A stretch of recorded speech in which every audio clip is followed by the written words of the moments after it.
फौजी अफसरान को ओहदे पर बरकरार रखने के लिए कानून साजी की तैयारी। ये अहम खबर देने वाले डॉन अखबार के नुमाइंदा खुसूसी रियाजुल हक हमारे साथ इस वक्त इस्लामाबाद स्टूडियोज में मौजूद हैं। इस बारे में उनसे मजीद मालूमात हासिल करेंगे। रियाजुल हक, सबसे पहले तो ये बताइएगा कि हुकूमत इस तरमीम के जरिए हासिल क्या करना चाहती है? इस तरमीम के ज़रिए हुकूमत ये कोशिश कर रही है कि जो सारी कानूनी पेचीदगियाँ होती थी इससे पहले, या अब ज़ाहिर कानून अभी पास तो नहीं, वह मुजवज़ा ये तरामीम है। मुख्तलिफ़ तरामीम में जो सबसे दिलचस्प तरमीम है वो यही है कि कोशिश ये होगी हुकूमत के प्राइम मिनिस्टर साहब के पास वो इख्तियार आ जाए कि जो ऑफिसर्स आर्मी के हैं, जनरल्स वगैरह, अगर वो रिटायर होने जा रहे हैं तो उनको रिटेन रखा जा सकेगा। अब इसके लिए इससे पहले ये होता था कि जब पाकिस्तान तहरीक इंसाफ ने सुप्रीम कोर्ट के कहने पे 2020 में जब आईनी तरमीम की आर्मी चीफ के एक्सटेंशन के हवाले से, तो उसमें लफ्ज़ जो है वो रीअपॉइंटमेंट का इस्तेमाल हुआ गया, यानी दोबारा तकर्रुरी का, एक्सटेंशन के बजाय। अब जो मौजूदा हुकूमत है वो जो मुजवज़ा तरामीम है उनमें एक बड़ी इंटरेस्टिंग बात है वो ये है कि जो अहम इंपॉर्टेंट पॉइंट है कि जो रीअपॉइंटमेंट है उसको रिप्लेस किया जाएगा, उसको बदल दिया जाएगा रिटेंशन से, यानी उनको बरकरार रखा जा सकेगा। अब इसके लिए ज़ाहिर है लफ्ज़ों का हेर फेर है, लेकिन इसमें कानूनी माहिरीन जो आर्मी के एक्ट के हवाले से चीज़ों को जानते हैं, जब उनसे बात हुई तो उन्होंने कहा कि ये बहुत बड़ा ज़ाहिर ये एक मुजवज़ा तरमीम है और उसमें जो सबसे अहम फैसला है वो ये होगा कि रीअपॉइंटमेंट में बाकायदा तौर पर डिफेंस मिनिस्ट्री से की तरफ से समरी आती थी, आर्मी की तरफ से नाम वगैरह आते थे, प्राइम मिनिस्टर को पेश होते थे, उसके बाद जाकर फिर जो है वो दूसरी चीजें होती थी, प्राइम मिनिस्टर अप्रूवल देते थे, उसके बाद प्रेसिडेंट के पास वो नाम जाते थे और जो नाम होता था आखिरी जो टॉप पे जो नाम सजेस्टेड होता था वो प्रेसिडेंट से अप्रूवल था। तो ये सारा प्रोसेस जो है, रिटेंशन का लफ्ज अगर कानून साजी के जरिए ओके हो जाता है तो उसके बाद ये होगा, मंजूरी हो जाएगी, तो उसके बाद प्राइम मिनिस्टर ऑफ पाकिस्तान जो है वो सिर्फ एक सादा से कागज पे जो है वो सिर्फ ये लिख देंगे कि प्राइम मिनिस्टर ने ये फैसला किया है कि जो फलां अफसर है, जिसमें आर्मी चीफ भी हो सकता है, जिसमें कोई भी हो सकता है, तो उनको जो है वो अपने ओहदे पे काम जो है जारी रखने का और उनको रिटेन रखने का फैसला किया है। तो ये एक बहुत बड़ी चीज है जो प्राइम मिनिस्टर के हाथ में इस कानून साजी के बाद आ जाएगी। अच्छा रियाज साहब, ये भी बताइएगा इस कानून साजी के लिए क्या तमाम हुकूमती इत्तेहादी ऑन बोर्ड हैं और काबीना और फिर पार्लियामेंट में टेबल होने की सूरत में क्या आसानी से तमाम मामला तय पा जाएंगे? अब चूँकि ये काबीना की कमेटी बराए जो कानून साजी है, काबीना की एक सब कमेटी होती है, ज़ैली कमेटी जिसे कहते हैं, ये उसमें ज़ाहिर है पेश होना है। तो इसहाक डार साहब को भी पीर के दिन उसमें ऐड किया गया। जुम्मे को इस कमेटी का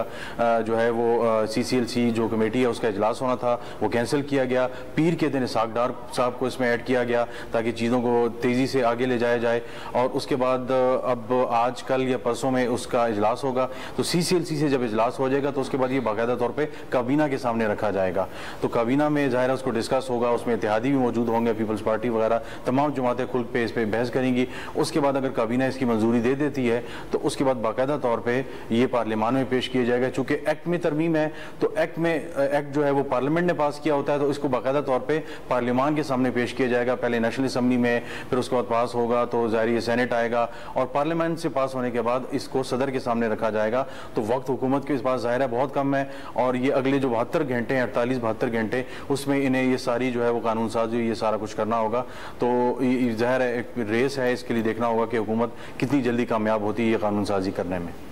रियाज साहब, रिटेंशन के बाद क्या किसी भी अफसर के लिए उम्र की हद भी खत्म हो जाएगी और उस अफसर की रिटायरमेंट के लिए क्या तरीक़ाकार होगा? जो मौजूदा आर्मी चीफ हैं उनका जो पाकिस्तान तहरीक इंसाफ ने 2020 में जो अमेंडमेंट की थी, उसके बाद जो मौजूदा आर्मी चीफ है इनकी उम्र इस वक्त 62 साल है। तो ये 64 साल तक जो है अपना जो सर्विस है वो जारी रख सकते हैं अगर प्राइम मिनिस्टर साहब चाहें। 29 नवंबर को वो रिटायर हो रहे हैं। इसी तरह तकरीबन 26 नवंबर को जो आसिम मुनीर साहब हैं, टॉप के ऑफिसर हैं और जो बिल्कुल टॉप के जो नाम है, तमाम जो मुजवज़ा नाम है सारे, जो मुख्तलिफ नाम डिस्कस हो रहे हैं, तो लेफ्टिनेंट जनरल जो आसिम मुनीर साहब हैं वो टॉप पे हैं, वो 26 को रिटायर हो रहे हैं। तो कुछ हल्कों में ये भी हो रही कि जो कानून साजी ये इसलिए हो रही है कि आसिम मुनीर साहब को जो है वो कुछ अरसे के लिए एक्सटेंशन दे दी जाए। बहरहाल ये मुख्तलिफ थीरीज चल रही हैं, लेकिन अब अगर हुकूमत चाहे तो इस कानून साजी के पास होने के बाद जनरल बाजवा साहब भी बाकायदा तौर पर कंटिन्यू कर रख सकते हैं। कितने से के लिए ये प्राइम मिनिस्टर साहब का प्रोगेटिव होगा, वो ज़ाहिर है 2 साल होता है या 1 साल या 6 माह। और इसी तरह अगर वो चाहें तो लेफ्टिनेंट जनरल आसिम मुनीर साहब जो हैं उनको भी कंटिन्यू करवा सकते हैं। कितने से के लिए अगेन ये भी प्राइम मिनिस्टर साहब का है कि वो ड्यूरेशन मेंशन करते हैं या क्या करते हैं, जाहिर है तो ये सब प्राइम मिनिस्टर के हाथ में होगा कि वो कितने ऐसे के लिए रिटेन करना चाहते हैं या बरकरार रखना चाहते हैं किसी भी आर्मी ऑफिसर को। अच्छा रियाज साहब, ये भी बताइएगा, क्या आर्मी एक्ट में तरमीम के बाद किसी भी अफसर की मुद्दत मुलाजमत बढ़ाई जा सकेगी? इसमें ज़ाहिर मुद्दत मुलाजमत का बिल्कुल जिक्र मौजूद नहीं है, लेकिन प्राइम मिनिस्टर साहब के पास जब ये इख्तियार आ जाएगा तो उसमें ऑटोमेटिकली जो है वो ये होगा कि अगर कोई साहब रिटायर हो रहे हैं, जिस तरह मैंने आर्मी चीफ का नाम लिया और आसिम मुनीर साहब का नाम लिया, ये रिटायर हो रहे हैं, तो ज़ाहिर है बाजवा साहब के हवाले से तो एक मतलब 64 साल आर्मी चीफ जा सकता है, लेकिन आसिम मुनीर साहब की अगर एक्सटेंशन हो तो प्राइम मिनिस्टर ये इस एक्ट में तरमीम के बाद जो प्राइम मिनिस्टर साहब हैं वो अगर चाहें तो बाकायदा तौर पर उनका जो टेन्योर है वो एक्सटेंड हो सकता है, लेफ्टिनेंट जनरल आसिम मुनीर साहब का भी और किसी और ऑफिसर का अगर वो चाहते हैं, तो ये प्राइम मिनिस्टर साहब की जवाबदीद होगा। एक्ट के अंदर इस तरह की कोई चीज़ मौजूद नहीं है, लेकिन इस तरमीम के बाद ऑटोमेटिकली इसका जो एक किस्म का साइड इफेक्ट वो होगा वो यही होगा कि प्राइम मिनिस्टर साहब के पास ये इख्तियारात आ जाएंगे अगर वो चाहते हैं कि किसी की मुद्दत मुलाजमत में कितनी तोसी करनी है, और अगर करनी है तो वो प्राइम मिनिस्टर साहब के पास आ जाएगा, तो ये बहुत बड़ा इख्तियार होगा।